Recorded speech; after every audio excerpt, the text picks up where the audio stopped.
Hey, what's going on guys, and welcome back to the channel. So I'm AJ Clark and this is my R33 GTR V-spec Skyline. It's a Nissan. I'm sure you guys are familiar with this type of car. I've had this since 2017, I believe, was the year that I purchased it. Yeah, this type of car is like true to my heart. I actually wanted to build this for my late parents. They've sadly passed away now. So this whole build is gonna be dedicated to them. And today I would love to just run through everything that's done to the exterior and go through the future plans for this car. So stay tuned, let's go into it. So starting with the front end, we have the Nismo, probably the hero of the car to be honest at the moment, is the Nismo 400R front bumper. This thing, honestly, like pretty expensive considering that there's a bit of a wait list for it. You sort of like buy it from whatever supplier you can find online. They'll talk directly to Nismo and essentially you would just be waiting for a very long time for it to come in. I think from memory, I waited upwards of a year plus to maybe like 2 years. It was pretty close to that. I honestly can't remember because it was that long that I just forgot I had even ordered it. And then one day it showed up and I was like pretty blown away with how good the quality is of them. They come in fiberglass. There's actually a lot of stuff that goes into making it sort of paint ready. I will be wrapping the car as well at one point, but that's for another video. We'll go through that. Might even do like a 24-hour challenge on wrapping this entire thing, which I think would be pretty interesting and pretty crazy. Silly to do considering I've never wrapped a car before, but you know, we're here for it. It'd be kind of fun.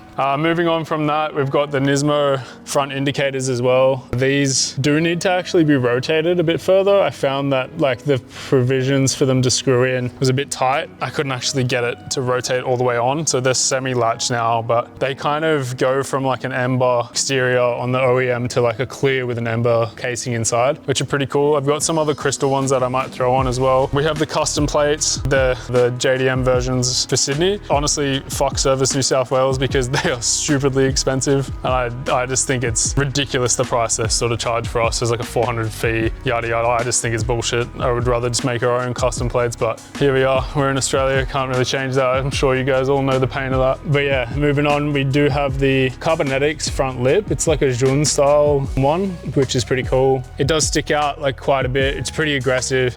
And as you guys know in Sydney, if you've got a slightly lowered car, it pretty much scrapes on everything. So I'm borderline cracking this in two, but that's something that I will be hopefully making myself as well one day, some front lips to complement the wide body kit that we're gonna build for this, which would be really cool. Moving on to the headlights, I've actually changed them out. I'd had Series 1 headlights and had a front end accident a long time ago, which we obviously destroyed those. We had restored those on the channel previously. They had new lenses on them that were really cool, but we broke those. We bought a pair of Series 3 headlights as well. They're the Xenon headlights, which are discontinued for the 33. They were like $5 imported from Japan. So I've got those sitting on a shelf, which I'll probably do a restoration on. But in the meantime, I wanted to test these because I needed to fix the ballasts on the other headlights. So I thought, well, instead of spending money on ballast, I'll probably just get these Chinese sort of like brand new LED headlights, which do have like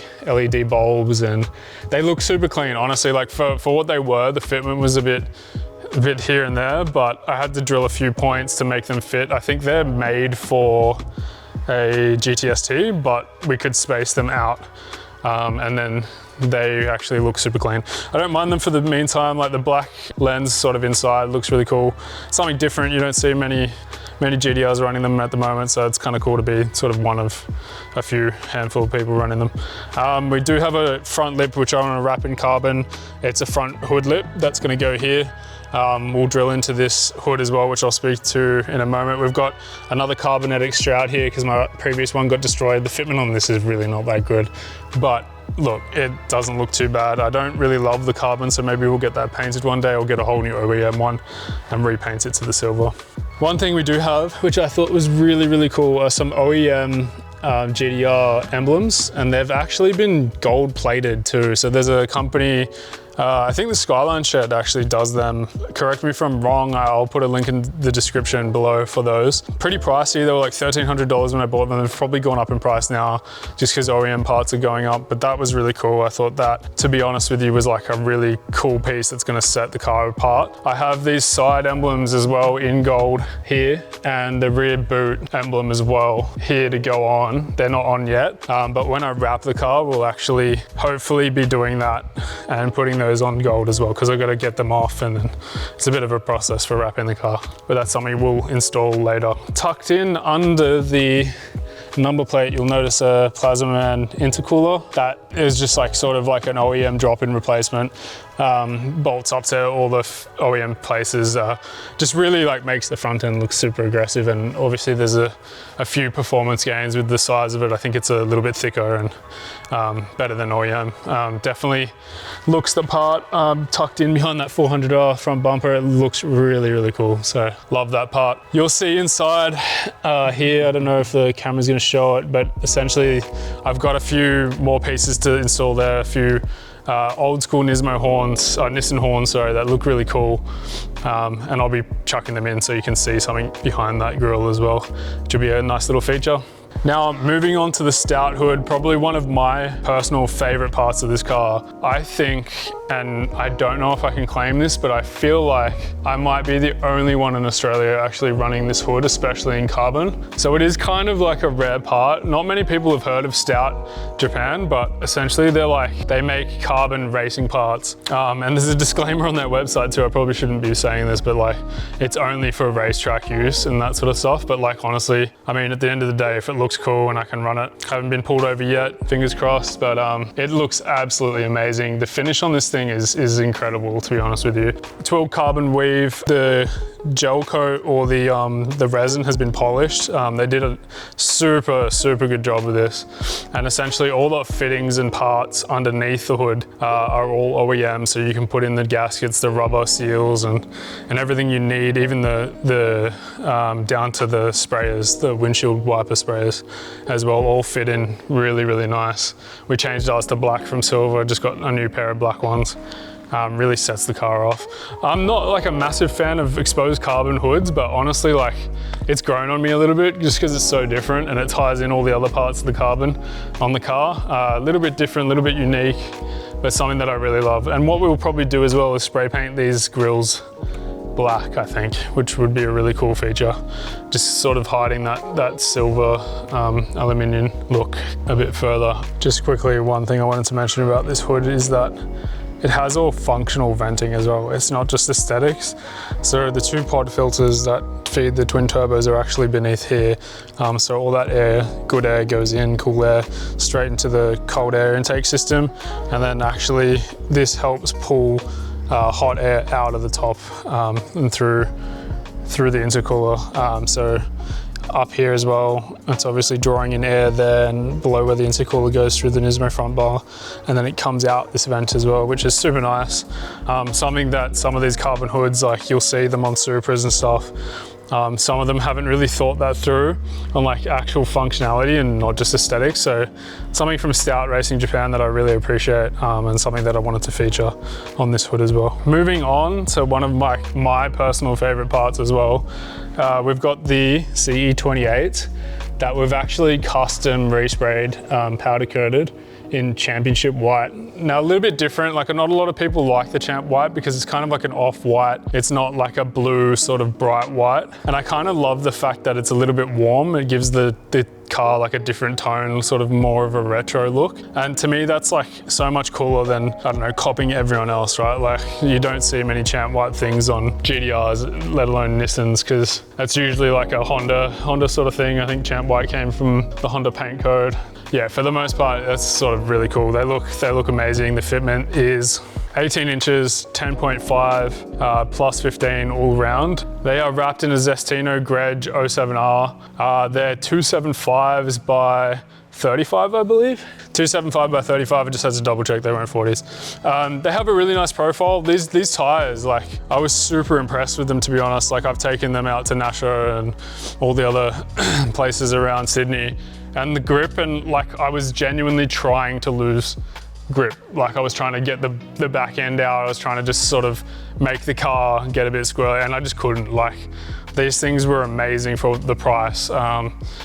which is really cool. Like honestly, I got them for like maybe $800 a set, and they've lasted for maybe like 8 or 9 months of like serious driving, street driving, and yeah, they're just really good. I'm actually pretty impressed with them. They're a Japanese designed tire that's actually been manufactured in China, so they are China's, but like to be honest, for the bang for buck, they're pretty good. But we'll probably be trying some R888s next that might last a little longer maybe as well, because we are going to be streeting this car a fair bit. Another thing that I wanted to show you guys is that we have a set of garage active mirrors. These are carbon as well. They're kind of just like really low profile. They're sort of like Ganna doors, but they're like a more rounded version of them. You've got a pass-through vent here. Really clean, really cool. If you know what these are, sort of thing. Like if you see them, they're very recognizable to be garage active. Cool little part on the car. We do have a slight tint on the car that's obviously peeling here. I'm going to name and shame myself here. Look, it's like, yeah, I need to get the whole car retinted. Not too sure what we'll do. I don't know what's legal in Australia of what you can do in terms of colors, but that'd be kind of cool to set it off with like a warm tone, maybe some sort of gold to tie into the badges, like a real subtle gold tint would be kind of dope, kind of a little bit different as well. But yeah, we've got Nismo side pillars, covers as well here. These came with the car, so they're quite old. And the carbon looks good, but the sort of coating and the resin is sort of fading in the sun a little bit. That's something that we might want to replace. Same with these GDR end plates on the wing. They are Nismo as well, but like I said, they're sort of yellowing and fading, and that is something that we would want to get redone, along with repainting and respraying probably parts of the car, because I'm not entirely happy with the clear coat on this car. It's kind of fading, going. There's parts on it where I've tried to respray around the wheels to stop any corrosion from when I pulled and rolled my fenders for these tires. So that's something that I would want to improve on in the future. We do have these side Nismo side indicators as well. These are really cool because they go from having amber on the side, which stands out a lot, which I'm not a massive fan of, to being like a nice clear sort of color. Like as you can see, like super clean, sort of just changed the vibe of the car. I really like those as well. They're super sick. We do have I think it's a Shibi Devil-style wing it's called. It is like a rep part, like I'm not gonna lie, but it is real carbon, and it just kind of sets the tail off. Like I really like that subtle duckbill that it has, and it just has this like arch in the middle, which sort of flows with the whole front vent that I've got going. So there's a bit of like a consistency in rays and carbon parts in this car as well, which I think is super cool. The rear, there's nothing custom here apart from these side pods. These are kind of hard to find now. They came with the car. Thankfully, they're the extras that I've got on the car. I think some people they're like a desirable part. They're kind of rare, apparently. I've had a few people ask me if they can even buy them off me, and I'm like, no, they're staying on the car. And then we do have a Tomei Expreme exhaust here. This thing, honestly, is just ridiculously loud. I'll probably put a clip in here of me starting the car up. Good luck headphone users, because to be honest, these things scream. Driving on the highway, not too good. Like honestly, they're just super loud, but I love the tone that they give to the RB. It just sounds honestly perfect. Like you can't really top these types of titanium exhausts. It's a full catback, and then I think we've got graded downpipes as well for the Y pipe. But yeah, for the most part, honestly, that is just a quick run through on the exterior of the car. And I think there's not much else interior wise. There's only a few bits and bobs here, which I'll probably do in another video where we do a full walkthrough. And the engine bay is like quite stock too, so it's like a clean platform to start doing a build with one day. It's pretty OEM, like there's only pod filters in there and a few small little things there, so that'd be kind of cool to spruce up one day and do a full build there too, once we've got the exterior looking perfect to what we want. A few things to come. We do have some side skirt extensions. I honestly might wait until I get a sort of airlift kit in the car or some air cups or something, because the front bumper already scrapes on absolutely everything.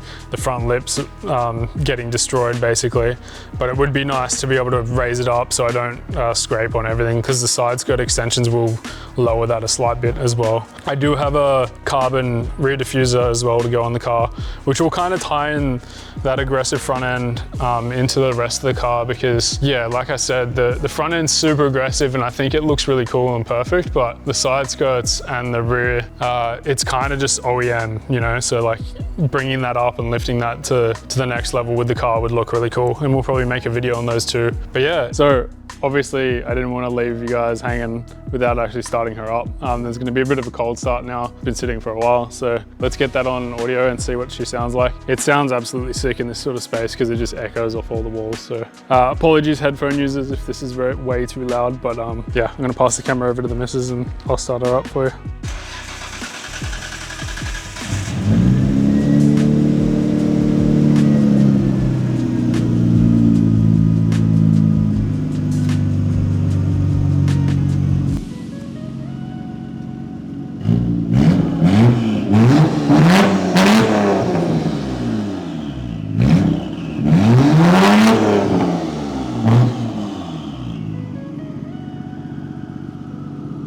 So that pretty much wraps up the overview of the whole R33 GTR exterior that I've done across the years. Essentially, fuck, you just my wife's over there just like smiling at me cutely. She's making me laugh. If you guys like this channel, like I would love a subscribe, like, that would really help us out. I'm trying to grow this to 10K in the next sort of 3 to 6 months, because obviously I want to build this channel into something a bit bigger than just me. I want to build sort of a cool community around JDM cars and build cool content, products, parts. Like there's a lot planned for the next year. It's going to be a big year, so I would love for you guys to be a part of that as much as possible. So thank you guys already for your support for anything going forward. But yeah, let's leave it at that and I will catch you in the next one. Peace out.